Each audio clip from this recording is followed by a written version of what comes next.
Okay, so you know I love the Tales of series. Tales of Mm, Xillia, Tales of Xillia 2, Tales of Symphonia, so on and so forth. We sure. finally, after a year, got a new trailer for Tales of Arise, Mm, which should have been coming out last year, but you know, COVID. So yeah. we got a new trailer. It got some more story bits in there. The main character is a slave, and he's trying to liberate his country Mm, from the opposing forces. And then he's got the magic girl who he pulls the sword out of course, and he needs her power to to activate the sword, a la Xenoblade Chronicles, a la every other fucking game with a sword that comes out of girl. mm, mm. And so it's looking really cool. It's looking really nice. I can't wait for it to come out. They said no release date, but further info this spring. And I'm like, I don't want to hear that. I just want the game. Next, Ratchet and Clank is free on PS4 for the month of March, part of PlayStation's Play at Home initiative. You do not need PlayStation Plus. You can literally go to the PlayStation Store and download it. It is a remake or a reimagining. No, no, It's no. like a It's reboot a of the first game. Yeah. yeah, it's a With a loose remake. tie-in to the movie. Exactly. And it's really good. It's great. Like it is. It is really good. The story is Yeah. but the gameplay is like top fucking notch. Who comes to Ratchet and Clank for the story, honestly? Yeah, exactly. It's If you're all doing about the that, you're doing gameplay. something wrong. Yeah. Yeah.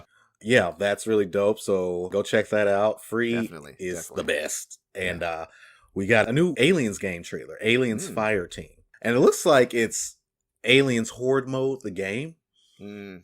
Yeah, it gave me And a lot of Gears of War vibes when I was watching it. You're basically playing as yeah. Colonial Marines against a bunch of aliens. It looks team-based. It's not made by Gearbox. Randy Pitchford is nowhere near it, so that's nice. It looks really good. It looks Honestly, clean. graphically. Yeah. Yeah, I it was like, does. wow, okay, I might check this So out. if you're an Aliens fan, keep an eye on Aliens Firestorm. That might be the next big thing for you for sure. So Oh, Aliens Fire Team. Fire Team, thank you. Yeah. I Yep. said Firestorm, didn't I? Yeah. I'm Although such that an would be a cool name too. I'm such an old man. Aliens Right? Fire too. You're one of those anime YouTubers that fucking pronounce all the names wrong. And it's like, how are you an anime YouTuber and you don't know Naruto's name? And you say I, Naruto. I know you do that too, but you're not into it like that. So it makes yeah, no, sense. that's intentional disrespect on my part. Right. I do that a lot on my stream. I'll be like, "Ooh, I got a new persona." A persona. Ooh, baby. Yeah, Can't wait to link up with my Fatome thieves.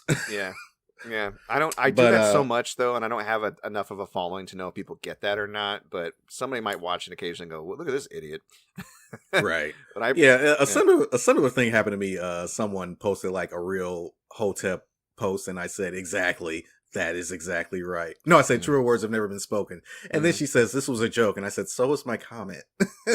Like, I don't comment enough on that group for them to know that I'm fucking Yeah, joking and not an idiot. So, yeah, yeah, yeah, what are you going to do? yeah, You just got to get more popular, I guess. yeah. And the other thing that we saw this week was the Pyra and Mythra Smash Brothers demonstration. Lord Yeah. Sakurai saw fit to grace us with a 40-minute demonstration of these characters, and I want to know what you think. Well, I think he's lonely. I think he's having a hard time with COVID, and Yeah, he's sad, and but little baby. he's gonna go it alone. You know, Mm.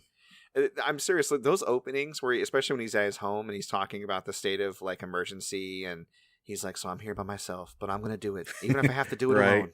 I'm like, right, Sakurai, you just want to give him a hug, you know? I love that man. But anyways, no, he showed right. off the gameplay, and the DLC actually dropped later that day. No amiibo news, but he showed off the Mii costumes, and we got some Monster Hunter costumes, like a Rathalos armor, and there's another one I don't hmm recognize, but looks pretty cool. So I always like new Mii costumes that look like they could apply to multiple things, because people get really creative in the creative character. I always Yeah, look like, ooh, could this apply to Dungeons and Dragons characters, or maybe Berserk character, like anime stuff like that. So that's right. always happy. And there was also, which I thought was really cool, Ghosts and Goblins armor, like Arthur's armor from that game. Uh-huh. And a little tidbit he did not talk about in the presentation: if you have any save data from Persona 5 Strikers on your Switch, when you play Smash Brothers, you will get a Sophia Spirit. Really? Yeah. And it'll That's release to fucking everybody cool. else. Yeah, it'll release to everybody else at a later date, but I got it early. And That's cool. same thing with Ghosts and Goblins Resurrection. If you have data on your file, you'll get an Arthur spirit. That's really cool. I don't have the Arthur spirit. That'll come at a later date. But unlike the spirits that they make a limited time, like the recent Bravely Default 2 spirits, it doesn't show as missing in my collection, so it bothers me a little less. Mm-hmm. Like, it just doesn't exist on my game. But, if I were to get save data from Resurrection, then I would get that spirit too. Speaking of spirits, so I always go through and I play the spirit battles, and I do like the arcade mode or whatever to go through. And Pyra Mythra is pretty cool. It's just like duality. So you play against Link and Dark Link, Samus and Dark Samus, Kirby and Meta Knight. I think they called it Shared Destinies, So that was a lot of fun. My strategy is similar to Sakurai's. He talked about it. Mythra is faster. Like, she can get her attacks out quicker, and Pyra is more powerful. So I like to start with Mythra and kind of chip them down, and then I'm ready to land the KO. I bring out Pyra, and that seems to work out pretty well. I had a lot of trouble in the beginning, like, shooting off the stage with Mythra, though, because she's so fast, and some of her moves will launch her off the stage. So I had a lot of SDs in the beginning, but I'm digging the characters. They're actually really fun to play. And it feels very versatile. I mean, you literally could just play as one or the other because it feels very much like a Zelda Sheik situation, like from Melee when they were a single character. They play a little bit more similarly, but you can definitely feel the difference in the spacing, the power of a lot of their moves. And so it feels very natural and cohesive to switch back and forth between the two of them, and that's kind of the style that I picked up. So I think they're a great addition to the roster. If I had to rate those characters, they'd be like a B+, A-. I think they're great. Really? Okay. Yeah, they're awesome. Probably one of the DLCs I've took to, like, quicker. As far as all the DLC that's come out, I like them. I like Sephiroth. I like Byleth. Joker. I like Joker as a character. I didn't really take to Joker as a Smash player. Nah. No, I mean, just Joker's not my style, but I like Joker. No, the ones I took to the most were Sephiroth, Byleth, and now Pyra and Mythra, and I think that's it, really, to be honest. The rest of the DLC, no they're great. Minecraft Steve? No, that Minecraft Steve, I think is a really great character, and I think if you can master him, I think there's a lot of mischief that can be had, but he doesn't gel with my play style. So he doesn't personify Smash. I'm not like, ooh, let me pick Minecraft Steve. Well, I wouldn't say that. I think he's a great character, and I think that obviously there's a lot of people that really love Minecraft, and I think there's a lot of really great, like, his kit is very versatile, and I think under somebody who is skilled and practiced with Steve, he can kick a lot of ass. It's just, I mean, my main is Simon, so I'm more of a tech-spaced fighter. I like to control my space, throw a lot of shit at you from different angles to confuse you, and then move in to get my kill. And with Steve, you're not moving as quick, and a lot of the moves really kind of rocket you this way and that. So you have to have better command of the stage, and I'm terrible off the stage, which is probably why I'll never be a great Smash player, because I think the greatest Smash players are the most dangerous off stage. And Simon's bad off stage, and I'm bad off stage. So we stay in the middle. We do not go off stage. Right. So, but yeah, no, it's been really great, and I'm looking forward to things opening back up and having more Smash parties, man. It's gonna be good times. Yeah, and I'll finally get to play with all those DLC characters because I've played as none of them. Oh, they're great, buddy. They're great. Yeah. All right. Well, there were some Switch Pro rumors that came out, if you recall, this week. So, reported in Bloomberg and other outlets, Samsung is kicking up production of 7-inch OLED displays, possibly as early as this June, and we could see a Switch Pro this year too. Like, the rumor mill is going, and a lot of different sources are reporting on the same thing. The data is coalescing. I'm thinking we're going to see a Switch Pro this year, and I'm going to be first in line, man. I'd be really excited to get a Switch Pro. Yeah, so, man. 4K be great. 4K OLED. Oof, it's going to be nasty.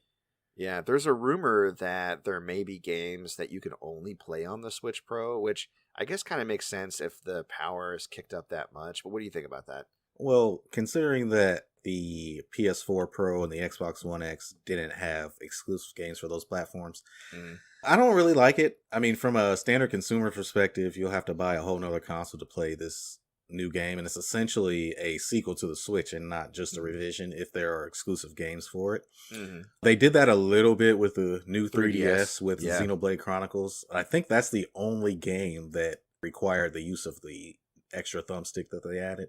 You might be right. Yeah, so I don't know, man. Like I said, for consumers, it's not good. For Nintendo and developers, it is good. Obviously, you're going to get more sales. Somebody that just bought a Switch is going to be like, fuck, now I got to buy a Switch Pro, and they're going to buy it to play those games.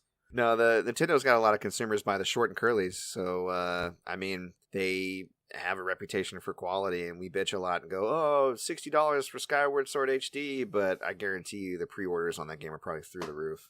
Oh, yeah. So, and those Joy-Cons are already sold out. Oh, my God. They are? Wow. Yeah. Yep. Yeah.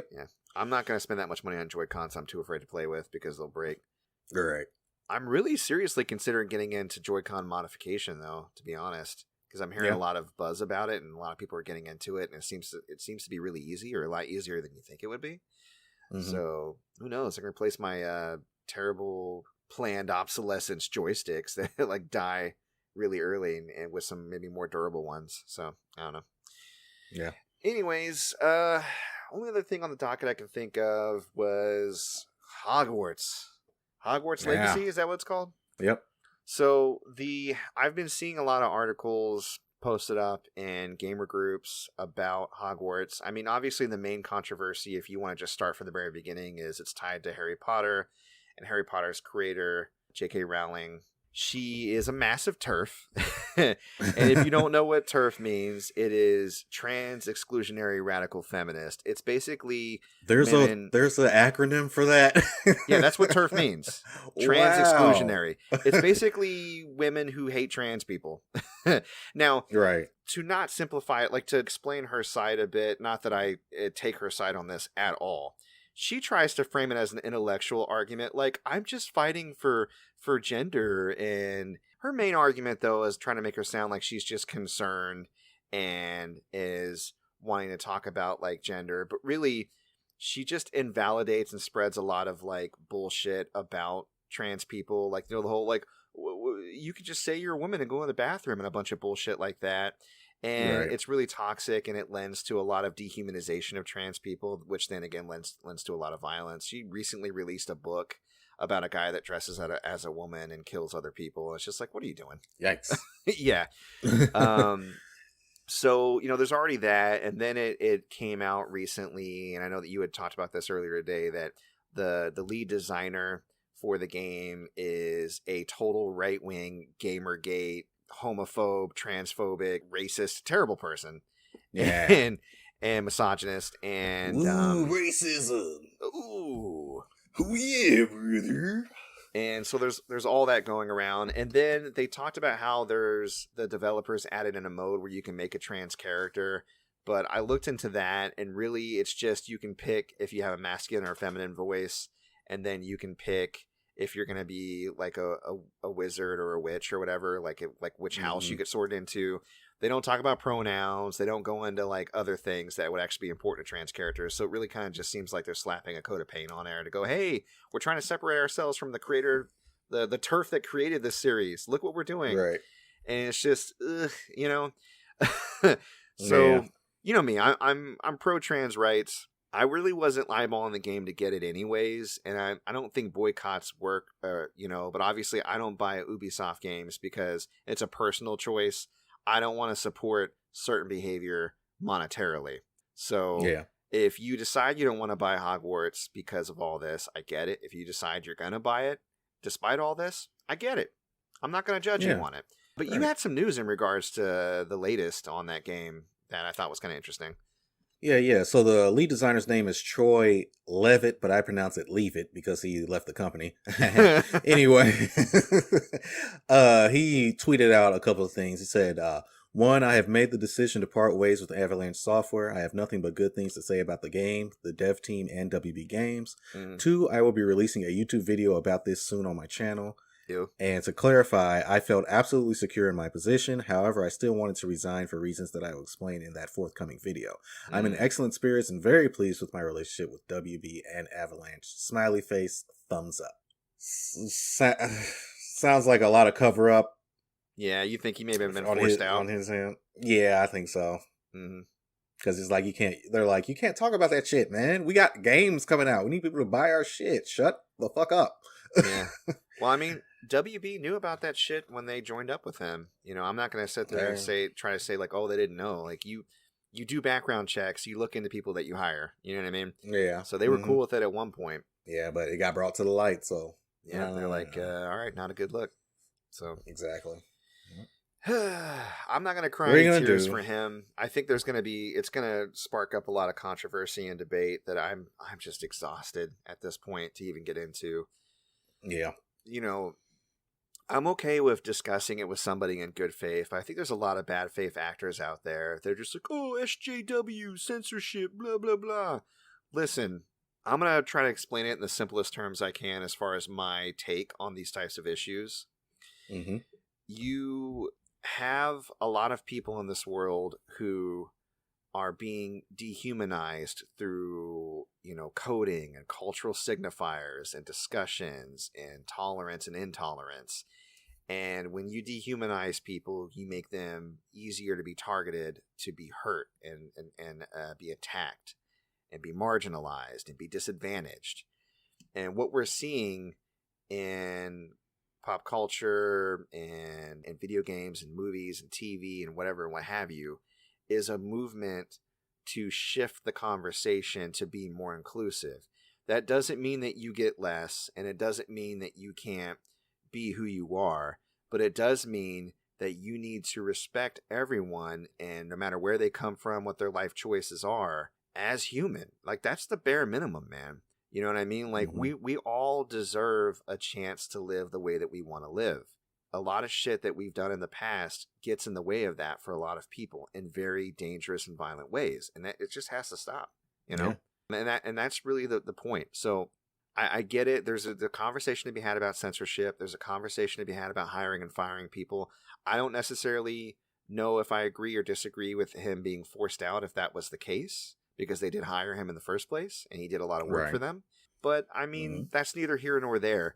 The choices that we make and the things that we put out there in the universe, that's going to stay out there. And I think that we can allow people a chance to grow and change. There are a lot of comedians that I love that have said some really ill shit in the past, but they've grown as people. And there are others that haven't, Right. So it's a case by case type thing. We were recently talking about Gina Carano and James Gunn and how one was saying a lot of divisive ill shit that is dangerous propaganda and hasn't apologized, and the other one said some really hurtful and mean and gross things and has apologized and growth and that this and that and the other, and how those two things are different. So I would say the same here. So who knows? Maybe he'll go and apologize and go, hey, I regret those things I did, and take those videos down. Maybe he won't. I don't